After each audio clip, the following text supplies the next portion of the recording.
There's a reason as to why the homeless can work 2 to 3 jobs and still stay impoverished and unsheltered, while those that obtain housing which they directly own become wealthier and their lives stabler the longer they own their housing.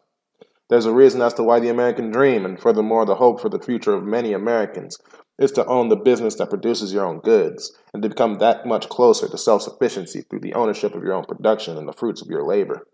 There's also a defined reason as to why this goal stands unattainable by the vast majority of the population of the current economic model. The ownership of property for the use of shelter and/or production correlates directly into wealth and power. Most people already understand this, yet there lies a prime disconnect between their understanding and their demands. Why is it that all Americans demand to struggle and compete for the necessities of life, from food and water to shelter, when we easily produce more than we need and currently store and maintain more than that is necessary? We stand today with around 500,000 homeless Americans, yet we also stand with over 1.5 million empty, well-kept homes, sat on by banks, realtors, and greedy landlords that desire profit over life.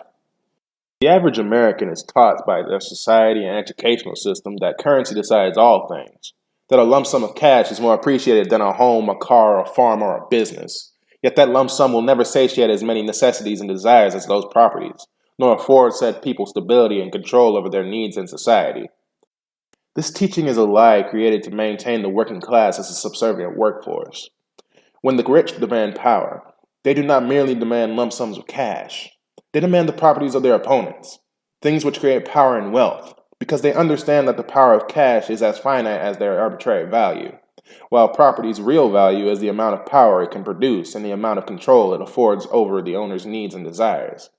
The true value of property is not the market value, the arbitrary numbers saddled with a dollar sign.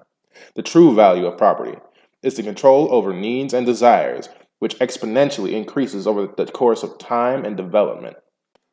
The only reasons the wealthy currently hold power over the poor, and why this distinction even exists, is the monopolized understanding of property and power, and the ruling classes control not only over their needs and desires, but the working class's needs as well.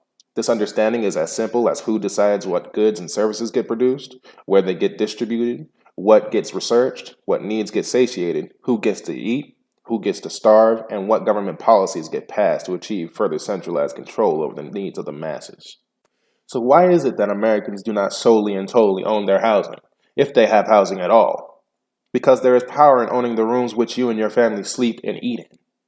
Why is it that we cannot depend upon Congress to institute policies which hand over what properties they own or the properties privately owned to the needy? Because it would undermine their markets, their power structure, and they would be handing over part of the dominance of life and need to their servant class. What if the American people were to march out en masse and demand their birthright, their control over their own needs and production? Well, that's exactly what you should do. It's silly to ask or beg for something that's been stolen from you from the very rat-faced thieves that snatched it up from you. I demand that the slave rip apart their own chains and demand their own life and birthright from the master and slave driver that took it from them before they were even born.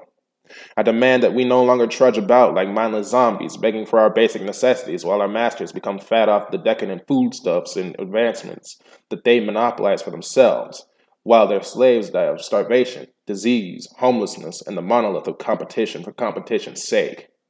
I demand for the popularization of a common understanding that the worth of property and production is not the arbitrary dollar value created by the ruling class built to centralize the control of said property and production, but is instead the ability of production and property to control and satiate needs and desires. I believe that, subconsciously, this concept is already commonly understood, and that the dominoes and machinations are too well known and obvious for that understanding to stay subconscious for too much longer. I also believe that my previously stated demands are not too complicated or overbearing. The problems indeed stand from simple foundations, and the solutions therefore stand just as simple. If we are to solve homelessness and hunger, we must secure ourselves properly. If we are to garner fair ownership and profit, we must own our own workplaces and our own production centers. If we are to have a fair hand in our legal systems and justice, then we must secure the ownership of justice and legal systems within our communities for our communities. If we are to act on our society and develop it to our liking, then we must afford ourselves a position of power through ownership of our own bases of power, our own communities. If we are to build our communities, then we must first secure the ownership of said communities ourselves. If we are to end corruption within our governments, then we must own every facet of our governments directly and collectively. If we are to combat the rot of the world, the melting of our ice caps, the pollution of our seas and land, then we must first secure the centers which produce these actions ourselves. If we are compelled to combat all the injustices, suffering, and cruelties that exist today, we must take up the ownership of our communities tomorrow. We cannot beg someone else to do it. We cannot beg those who act only for profit and power over the masses to do it. We must stand up, take up the same mantle our countrymen took up during the Gilded Age, and finish the job they started. We must fight for the ownership of our own lives. It will not be given to us. Come all you bourgeois black men with all your excess fat.